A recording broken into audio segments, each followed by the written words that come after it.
उदयपुर के वल्लभ नगर के रहने वाले पवन दास वैष्णव की दुबई में कुछ लोगों द्वारा किडनैपिंग कर घर वालों से 15 लाख रुपए की फिरौती मांगने का एक मामला सामने आया है।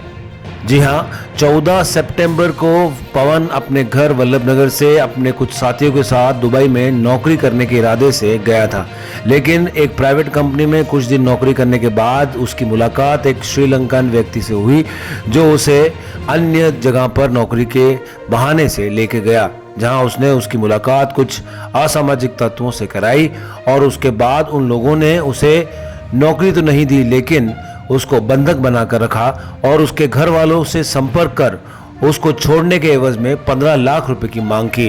हालांकि इस मामले में जब परिवारजन ने चित्तौड़ एमपी सीपी जोशी से संपर्क किया तो उन्होंने सीधा यूनियन रेलवे मिनिस्टर अश्विन वैष्णव से मदद की गुहार लगाई और उन्होंने दुबई एम्बेसी से संपर्क साधा। फिर क्या था, जब दुबई एम्बेसी तक ये बात पहुंची तो वहां की पुलिस भी सतर्क हुई और फिर पवन की तलाश शुरू की गई, लेकिन पुलिस जब आरोपी तक पहुंच पाती उससे पहले ही आरोपियों की इस बात की भनक लग गई और उन्होंने उसे दुबई के एयरपोर्ट से आधा किलोमीटर पहले छोड़कर वो फरार हो गए। पवन सकुशल अपने परिवार से रोजगार के चक्कर में अपने कोई मिलने वाले मित्र थे, जान पहचान वाले, उनको आग्रह किया कि यार मुझे भी वहाँ पे दुबई में काम करना है, और उनके कहने से वह उसने दुबई गया यहाँ से। और जाने के बाद में ऐसा वहाँ पे उसने 2-3 दिन काम किया।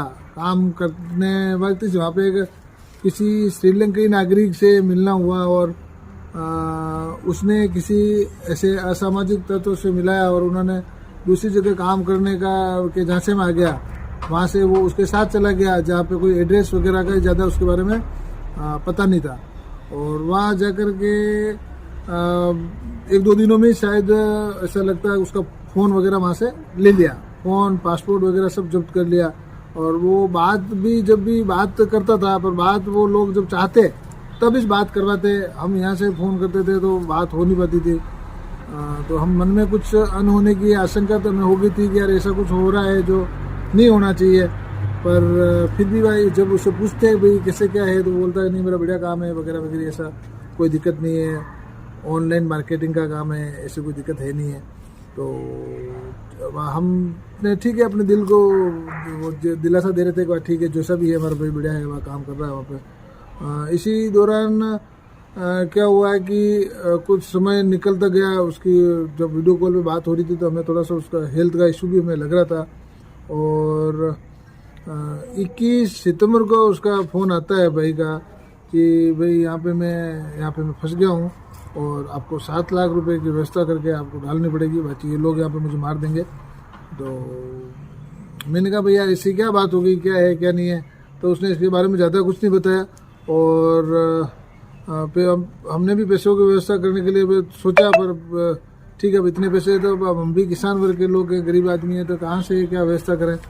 और ये इसी दौरान में 2 घंटे बाद उसका फ़ोन आता है, तो वो कहता है भाई साहब 10 लाख न कुछ ऊपर 96,000 रुपये का नुकसान हुआ हमारा, जो ये पैसे आपको देने पड़ेंगे।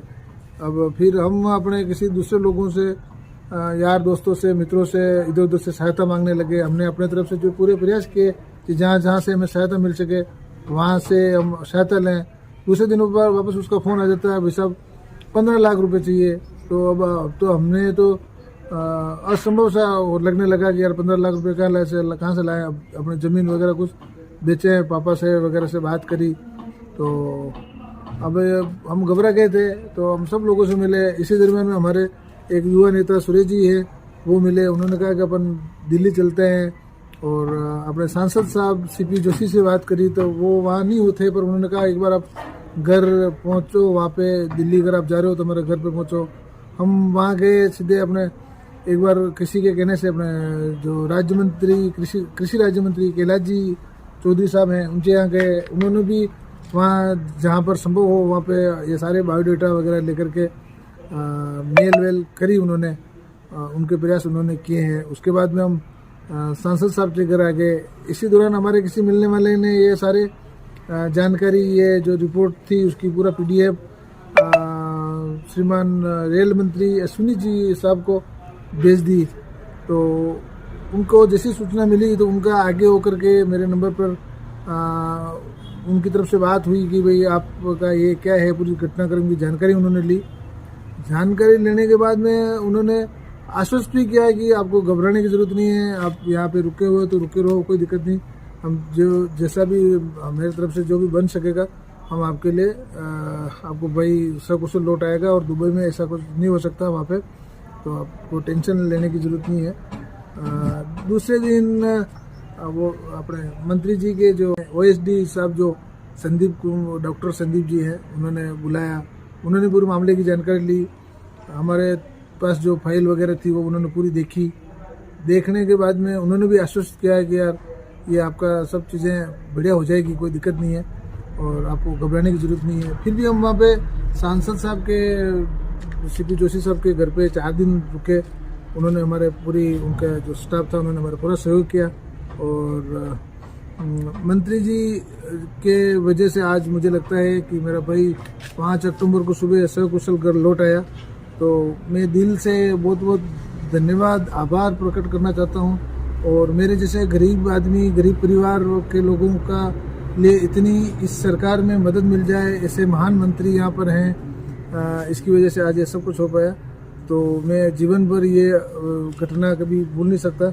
और इतने महान हमारे मंत्री जी अश्विनी जी वैष्णव, जो आज मुझे लगता है कि मेरे भगवान से कम नहीं है, और उन्हीं की वजह से आज मेरा भाई लौटा है। आज मेरा पूरा परिवार, मेरा गांव, मेरा समाज, सब में खुशी की लहर है कि एक ऐसे छोटे गरीब आदमी के लिए भी कोई इतना आगे आकर के उसके लिए आगे आ सकता है। तो हमारी सरकार महान है, इसकी वजह से आज से सब कुछ संभव हो पाया।